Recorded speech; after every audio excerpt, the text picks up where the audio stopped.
Okay, so I should admit, when I first looked at the topic for today, I thought we were going to be talking about dusty old treaties and guys in big ruffled collars just debating theology. Right, the classic history class stereotype. Exactly. But then I started reading the source material we're looking at today, and, well, wow, this isn't a dry history lesson. It reads more like a horror movie. It really does. I mean, we are looking at arguably the most violent, chaotic, and just transformative period in European history. Yeah, we are talking about a time where neighbors are literally slaughtering neighbors, royal weddings are turning into massacres, and people are throwing government officials out of windows. Defenestration? Yes, defenestration. I love that they have a specific word just for throwing someone out of a window. It is a highly specific word for a pretty terrible act, Yeah. but you're right to bring it up. Today we are taking a deep dive into the source material covering the European wars of religion. And this spans roughly from 1450 to 1648, right? That's the era. And while the sheer scale of the violence is what usually shocks people first, the story underneath all of that is actually even more important. And that's really the mission for this deep dive. Uh, Because the sources keep pointing to this massive shift. The Europe that starts this period is completely unrecognizable from the Europe that ends it. exactly. Look at the Europe of 1450. It is heavily guided by religious fervor. The ultimate goal for these leaders is what they call Christendom. A unified spiritual empire. Right. But by 1648, that dream is completely dead. Europe goes from being driven by faith to being ruled by cold, hard political pragmatism, They literally go from fighting for absolute truth to fighting for state sovereignty. which is a massive conceptual leap. It is. And I know state sovereignty sounds a little dry, but getting to that point involves some of the absolute wildest stories I have ever read. It's a bumpy ride for sure. So to guide you all through this, we've got sources covering the French Wars of Religion, the Spanish and Habsburg conflicts, and of course the big one, the 30 Years' War. Where should we even start? We really have to start in France, mid-16th century. It is the perfect case study to show just how fragile everything was at the time. Okay, so let's set the scene for everyone. France is officially a Catholic country. The king is Catholic. Yes, officially. Yeah. But there is this rising, very dangerous tension. You have this growing group called the Huguenots. Right, I saw that name everywhere in the reading. Who exactly are the Huguenots? Are they a totally different religion? They are French Protestants. What? Specifically, they're Calvinists, following the teachings of John Calvin. And the really key thing to understand here is that Calvinism wasn't just a different flavor of Christianity to these people. He was more than that. Much more. It was socially radical. It fundamentally challenged the existing hierarchy. So it's not just a disagreement about how to pray, it's a direct threat to authority. Precisely. And in France, this wasn't just some grassroots peasant movement.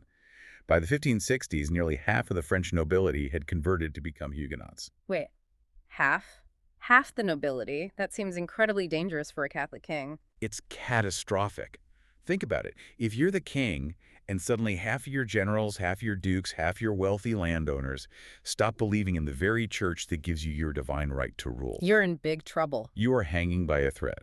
And the Valois dynasty, which is ruling France at the time, is very weak. The kings are young, they're inexperienced. And the person really trying to hold it all together is the Queen Mother, Catherine de Medici. Right. And history has often painted her as this wicked stepmother archetype, right? Mixing poisons in the dungeon. Yeah, the classic villain. But the sources we're looking at paint a much more nuanced picture. She was, above all else, a survivor. She's just trying to keep her sons alive and keep them on the throne. So she's not necessarily a religious fanatic herself. Not really. She wasn't losing sleep over the theological debates of transubstantiation. What she cared about was that these Protestant nobles were basically becoming a state within a state. She saw them as rebels first and heretics second. Exactly. Yeah. But when the violence actually breaks out, it doesn't look political at all. It looks purely religious. You're talking about the massacre of Vassy in 1562. That's the spark. You have the Duke of Guise. He's the leader of the ultra-Catholic faction, the absolute hardliners, and he finds a group of Huguenots worshiping in a barn. Which was technically illegal, right? Illegal, yes, but usually people just look the other way. The Duke decides he's not going to look the other way. He orders his troops to massacre them on the spot. And just like that, a civil war kicks off. It triggers a cycle of revenge that just grinds on for decades. But it all culminates in what has to be one of the darkest days in European history, the St. Bartholomew's Day Massacre in 1572. This was the part of the source material that gave me major red wedding vibes from Game of Thrones. The parallels are remarkably chilling. And the worst part is the irony of it all. It was supposed to be a day of peace. Catherine de' Medici had arranged a wedding. Right, a royal unity ticket. Her daughter, the Catholic Princess Marguerite, was marrying the leading Protestant figure Henry of Navarre. The classic strategy. Let's just marry the two sides together and stop all this killing. That was the public idea. So thousands of prominent Huguenots traveled to Paris for the celebration. The city is just packed. And you can imagine the tension. Paris is staunchly Catholic. Fiercely Catholic. And now it's overflowing with these Protestant nobles that the locals absolutely despise. It's a total powder keg. And someone lights the match. There is a botched assassination attempt on a prominent Protestant leader. Catherine and her son, King Charles IX, completely panic. They think the Protestants are going to retaliate. They convince themselves that a Protestant coup is imminent because all the leaders are right there in the city. So they decide to strike first. And it wasn't just the military making arrests, it was a slaughter. The city gates are locked. The bells of the local church start ringing as the signal. And the mob is just unleashed. It was the everyday citizens doing this. Yes, ordinary Parisians hunting down their neighbors. We're talking about men, women, and children being dragged from their beds and murdered in the streets. The sources actually mention the Seine River running red with blood. Which is horrifying, but likely true given the death toll. Thousands died in Paris alone, and then the violence just cascaded out into the provinces. It was a bloodbath. If the overarching goal was to create peace, this seems like the worst possible way to do it. It had the exact opposite effect. It cemented the hatred for an entire generation. It proved to the Protestants that the Catholics could never be trusted, and it proved to the Catholics that extreme violence could actually get results. Which leads us into what historians call the War of the Three Henrys. Yes. Which I just have to say is incredibly confusing to read about. Why are there so many Henrys? It's a complete dynastic mess. You have Henry III, who is the actual king, but he's sort of caught in the middle. He's not extreme enough for the hardliners. Right. Then you have Henry of Guise, the ultra-Catholic warlord, who actively wants the throne for himself. And finally, you have Henry of Navarre, the Protestant bridegroom, who barely survived the massacre in Paris. So it's a three-way standoff for the future of France. And it plays out exactly like a gangster movie. Henry of Guise gets assassinated. Then King Henry III gets assassinated. Leaving only one Henry standing. The Protestant, Henry of Navarre. He technically inherits the throne and becomes King Henry IV. But wait, we just established that Paris is violently ultra-Catholic. They just butchered thousands of his followers. There is absolutely no way they are letting him just walk in the front door to be king. They don't. They lock him out. Yeah. He spends years fighting a brutal war just to get inside his own capital city. And eventually he has this massive realization. That he can't win by military force alone. Exactly. He can conquer the territory, but he can never truly rule the people if they genuinely believe he is an agent of the devil. So what's his move? He does something that shocked the entire continent. He converts. He publicly becomes a Catholic. Just like that, after decades of brutal religious warfare. Just like that. There's a very famous quote attributed to him. Paris is worth a mass. Meaning, becoming the undisputed king of France is worth having to sit through a Catholic church service? Exactly. I mean, that seems incredibly cynical. People were dying horrific deaths for these exact beliefs. It is cynical, and that is the crucial insight here. We really have to pause and appreciate how wild this was for the time. In the 16th century, your religion wasn't just a cultural label or a private opinion. It was everything. It was the physics of your universe. It determined the eternal fate of your soul. For Henry IV to just swap faiths for political gain was like a modern politician swapping their nationality the day before an election just to guarantee a win. The true believers must have thought he was selling his soul for a crown. They absolutely did. But here's the thing. It worked. It actually brought peace. It brought peace. Once he was securely on the throne, he issued the Edict of Nantes in 1598. Let's unpack that. What did the edict actually do? It is the first real, concrete step toward what we now call religious pluralism. But you can't think of it like modern tolerance. So it wasn't a declaration that all religions are equal and valid? Not at all. It basically said, France is a Catholic state, officially.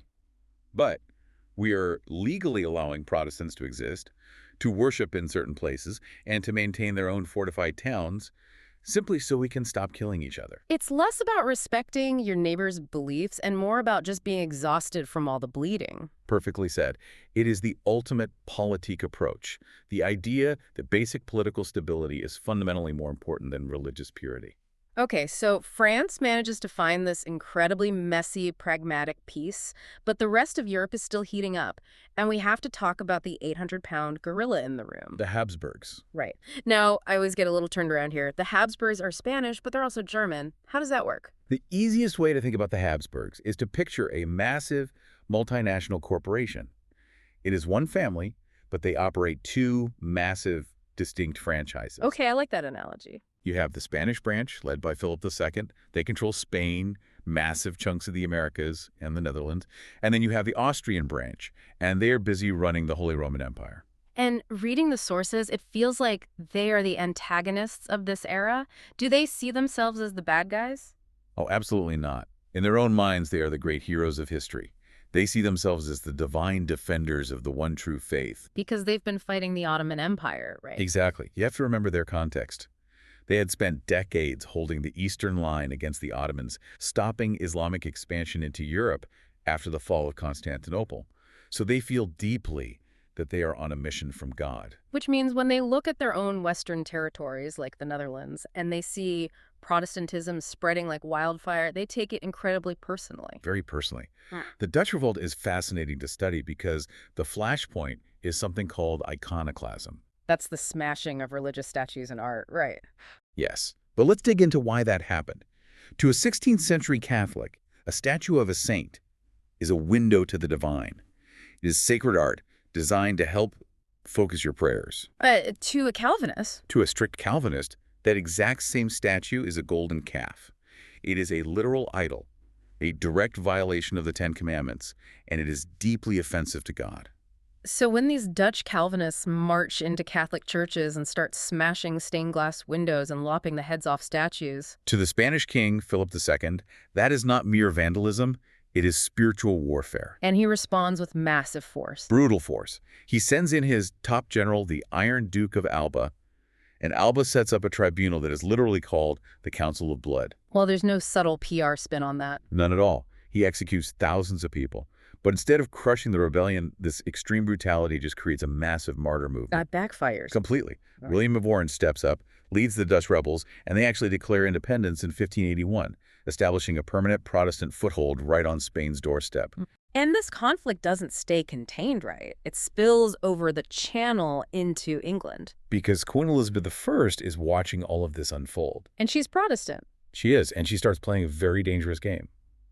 She is quietly funneling money and military support to the Dutch rebels just to bleed the Spanish Empire. And Philip II eventually figures this out and decides he's had enough. He decides the only way to fix the problem is to cut the head off the snake. Enter the Spanish Armada in 1588. The largest, most terrifying invasion fleet Europe had ever seen. The plan was incredibly ambitious, but simple. Sail up to the Netherlands, pick up a massive battle-hardened army, land them in England, depose Elizabeth, and force the country back to Catholicism. But according to the sources, we know that is not how it played out. It was an absolute disaster for Spain. The English had ships that were smaller but much faster and more maneuverable. But really, the ultimate hero for England was the weather. A massive storm hits the fleet. Yes, a storm that the English famously dubbed the Protestant wind. It completely scattered and destroyed the Spanish fleet. The Protestant wind. Talk about assuming God is actively managing your geopolitics. Right. But the historical impact is huge. It shattered the myth of Spanish invincibility. It proved to everyone that the Habsburgs couldn't just steamroll Northern Europe. So you end up with this tense stalemate. The North stays Protestant, the South stays Catholic. But that underlying pressure doesn't just evaporate, it just shifts geographically. The Netherlands and France reach a sort of messy equilibrium, so the pressure moves directly to the center of the map. The Holy Roman Empire, modern-day Germany. Exactly. And this leads us right into the big one, the 30 Years' War. This is the apocalypse of the era. It is, without question, the most destructive conflict in Europe until World War I. And yet it starts with what has to be the most ridiculous incident in the entire stack of source material. We're back to that window, the defenestration of Prague. It is so darkly comic. You have to paint the picture for us. Because reading this, it sounded like a Monty Python sketch. It really does. So it's 1618. We are in Prague Castle. A group of Protestant nobles angrily marches into the council chamber to confront the Catholic representatives of the emperor. Because they're terrified their religious rights are being revoked. Exactly. So words are exchanged, tempers flare. And the Protestants decide they're entirely done with diplomacy. They grab two of these Catholic regents and their secretary, And they just... physically lift them up and hurl them right out the window. And we aren't talking about a ground floor window here. No, this is a 70-foot drop. But they don't die. They do not die. They survive the fall. And this is where the propaganda war instantly kicks off. The Catholics immediately publish pamphlets claiming that the Virgin Mary and a host of angels swooped down and gently lowered these men to the ground. A literal miracle. But the Protestants had a slightly different version of events. The Protestants claimed they only survived because they happened to land in a massive, festering pile of manure in the castle's dry moat. I just love that a major turning point in history hinges on a debate over whether it was angels or poop that broke their falls. It's incredible. Yeah. But regardless of what they landed in, the peace was shattered. This event kicks off a war that lasts 3 decades. And the sources break this war down into phases, right? Yes. The first part, the Bohemian phase, is strictly a religious conflict. The Habsburgs march their armies in and completely crush the Protestant rebellion. Then the Danish king decides to jump into the fray. King Christian IV. He marches in to help his fellow Protestants, but also to grab some prime German territory for himself. And he gets crushed, too. Completely routed. So at this point, it looks like the Catholics are just going to win the whole thing. The Habsburg emperor is rolling across Germany unchallenged. It really looks like the entire Protestant Reformation is about to be violently undone. But then, in 1630, we hit Phase 3, the Swedish phase. No, I have to be honest, I don't usually think of Sweden as a terrifying military superpower. Well, in the 17th century, they were absolutely terrifying. They were led by King Gustavus Adolphus, who was known as the Lion of the North.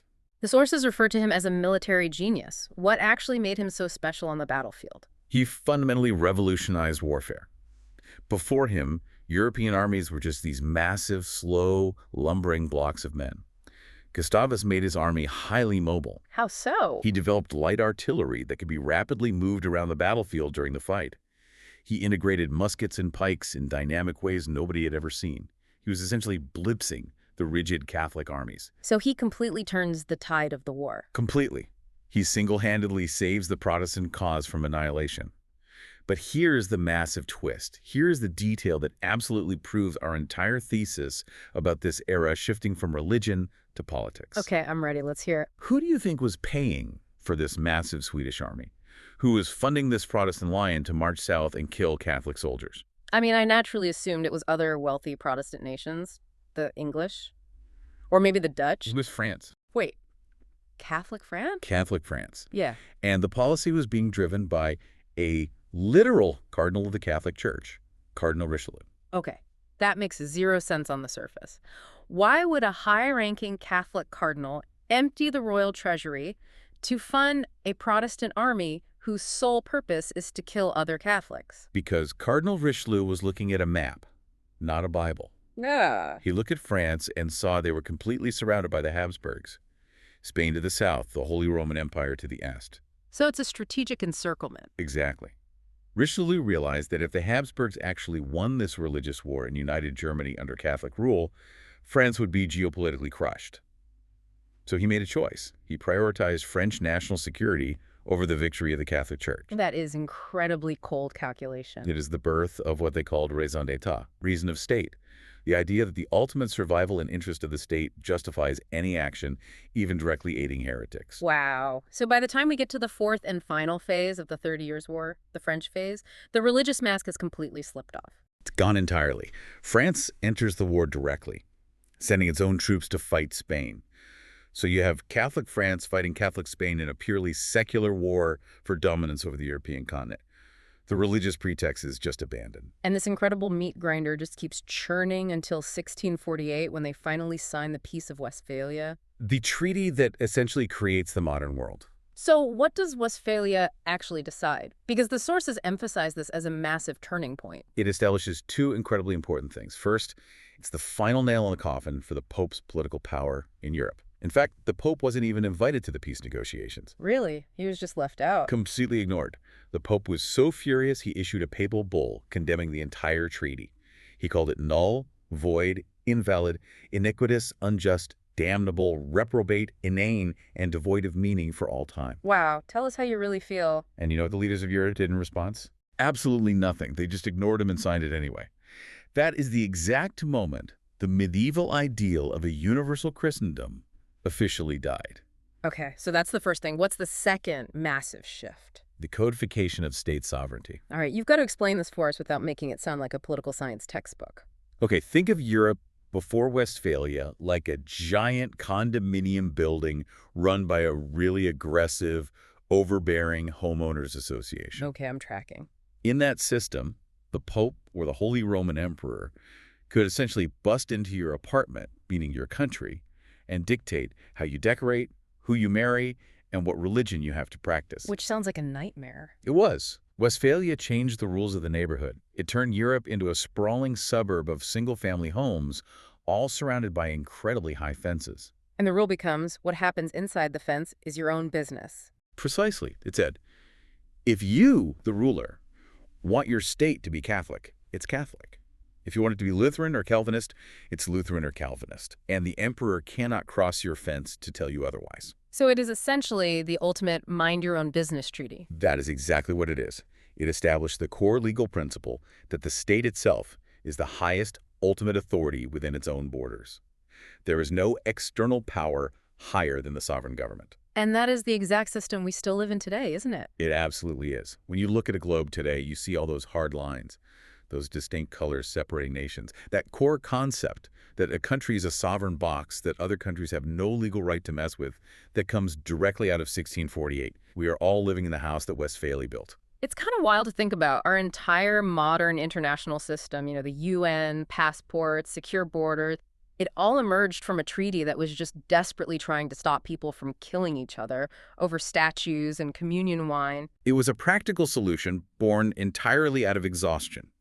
The leaders of Europe finally realized that if they kept fighting absolute wars over absolute religious truth, they were just going to burn the entire continent to the ground. So they settled for political order instead of religious purity.